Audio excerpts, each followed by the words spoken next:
अंक सिर्फ 600 आए। मैं पेकिंग यूनिवर्सिटी में दाखिला नहीं ले पाया। वह विदेश पढ़ने चली गई, लेकिन उसे ये नहीं पता कि मैं कभी कॉलेज गया ही नहीं। मुझे पढ़ाई छोड़नी पड़ी और मैंने खाना डिलीवर करना शुरू कर दिया। रात को थका हुआ जब मैं आखिरी ऑर्डर देने जा रहा था, अचानक मुझे एक सफेद रेंज रोवर ने टक्कर मार दी। अगले ही पल लाल हाई हील्स पहने एक महिला मेरे पास आई और झुककर बैठ गई। क्या तुम ठीक हो? मेरा ऐसा करने का इरादा नहीं था। उसने अपना गक्सी पर्स खोला और उसमें से पैसे निकाले, लगभग 2000 या 3000 युआन। यह लो, पहले ये पैसे रख लो। पास के अस्पताल जाकर चेक करा लो कि तुम्हें चोट तो नहीं लगी। लेकिन फिर वह दोबारा झुकी। उसने अपने बैग से एक पेन निकाला, एक छोटे से नोट पर कुछ लिखा। उसने अपना फोन नंबर लिखा। फिर उसने अपनी आईडी कार्ड उस नोट के साथ मुझे दे दी। उसने कहा, अगर तुम्हें कुछ भी चाहिए हो कभी भी मुझे कॉल करना। मेरा नाम लिशिया है। मैंने उसकी आईडी की तरफ देखा और वह तब तक जा चुकी थी। मैं किसी तरह जमीन से उठा। फिर मैं अपने स्कूटर को धक्का देते हुए अकेले घर गया। मेरे हाथ में अभी भी उसका ड्राइविंग लाइसेंस था। रात के 12 बज चुके थे। थोड़ी देर सोचने के बाद मैंने फोन उठाया और उसका नंबर डायल किया। पहली बार किसी ने फोन नहीं उठाया।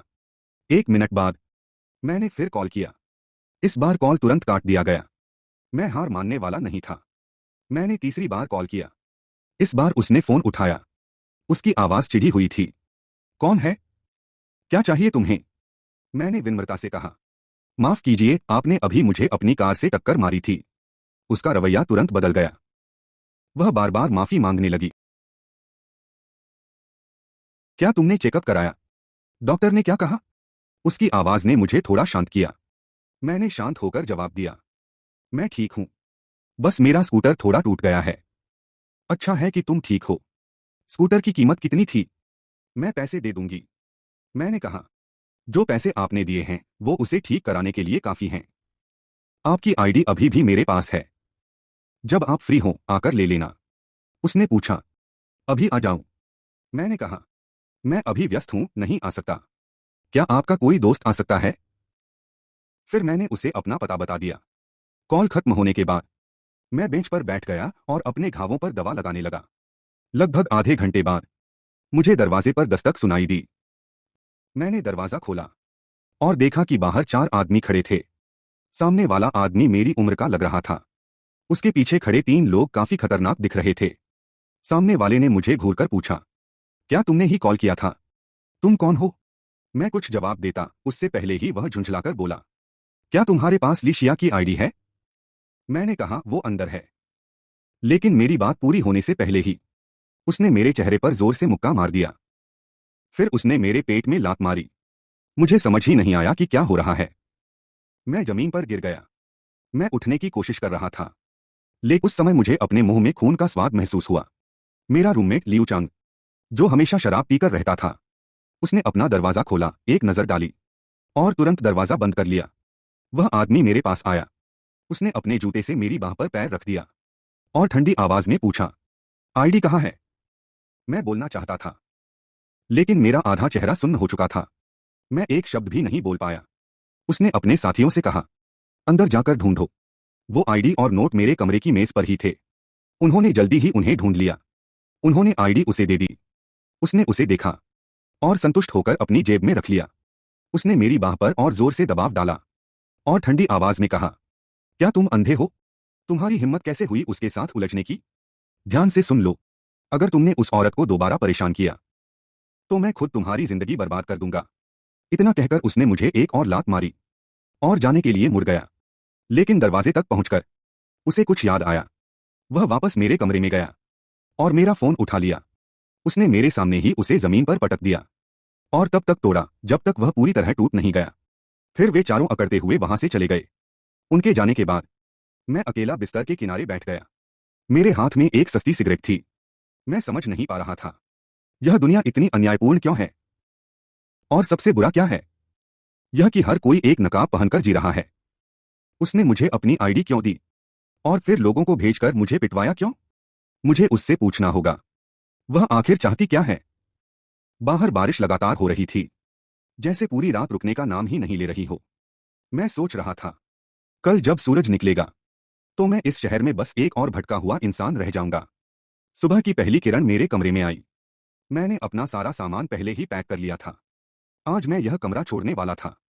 कल रात जो हुआ, उसकी वजह से मकान मालिक को लगा कि मैं गलत लोगों के साथ जुड़ा हूं। इसलिए उसने मुझे कमरा देने से मना कर दिया। मैंने अपना सूटकेस पुराने स्कूटर पर रखा। मेरे पास बस वही पैसे बचे थे जो उस लड़की ने मुझे दिए थे, 2600 युआन, पिछले महीने की कमाई। मैंने सब अपने पिता को भेज दी थी, उनकी बीमारी के इलाज के लिए। अब मेरे पास सिर्फ थोड़ा पैसा बचा था, जिससे मैं अपना गुजारा कर रहा था। मैंने अपने नए फोन में सिम कार्ड डाला। जैसे ही फोन ऑन किया, तुरंत मेरे दूसरे चाचा का फोन आ गया। चेन फैन, क्या कर रहे हो? मेरे दूसरे चाचा चेन शियाओजिए थोड़े मशहूर किस्म के इंसान थे। दादाजी ने उन्हें सड़क किनारे लावारिस पाया था। वह मुझसे 6 साल बड़े थे। उन्होंने अपनी जिंदगी में काफी गलत काम किए थे।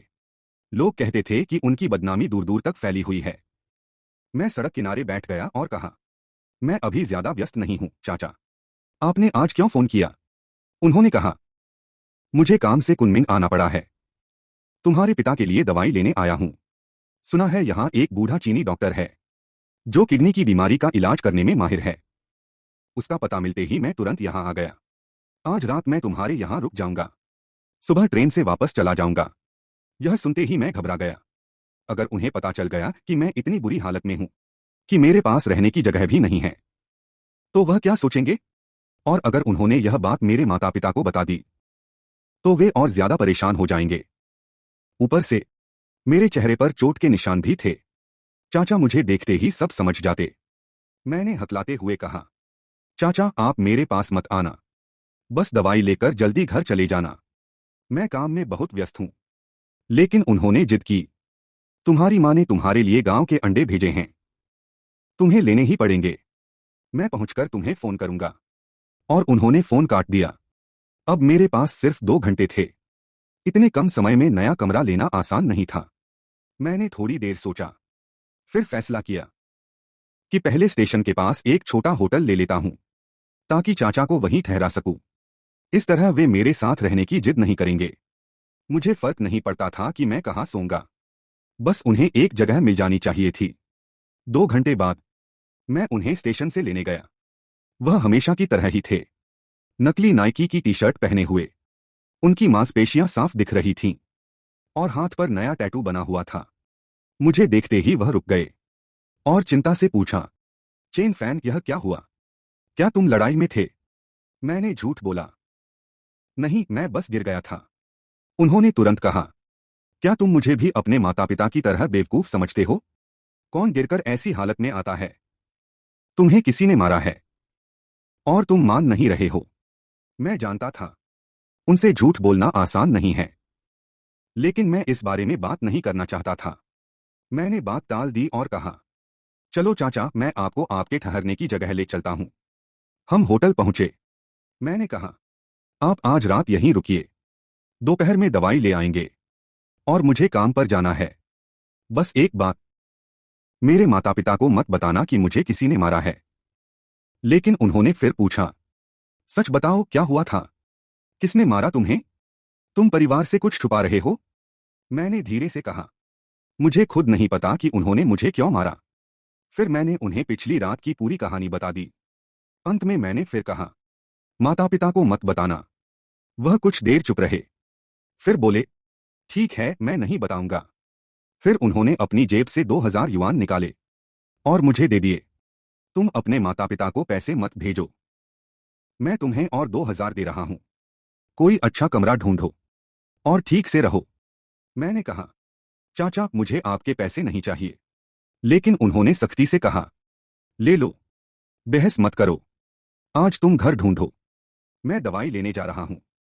शाम को साथ में खाना खाएंगे। मैंने गहरी सांस ली। मुझे साफ महसूस हुआ कि वह सच में मेरी चिंता करते हैं और मैं उन्हें परेशान नहीं करना चाहता था। इसलिए मैंने उनकी बात मान ली। मैंने चाचा से पैसे लिए और नया कमरा ढूंढने निकल पड़ा। लेकिन कम समय में अच्छा और सस्ता कमरा मिलना आसान नहीं था। वीडियो बनाना इतना आसान नहीं होता, इसमें बहुत मेहनत लगती है। स्क्रिप्ट लिखने से लेकर फोटोज और क्लिप्स जोड़ने तक हर छोटी चीज में टाइम और एफर्ट लगता है। अगर आपको मेरी मेहनत पसंद आए तो प्लीज एक लाइक जरूर करें और चैनल को सब्सक्राइब करके सपोर्ट दिखाएं। आपका एक क्लिक मेरे लिए बहुत मोटिवेशन देता है। और हाँ, नेक्स्ट वीडियो कल शाम 7:30 PM पर आ रही है, तो बेल आइकन जरूर ऑन कर लेना।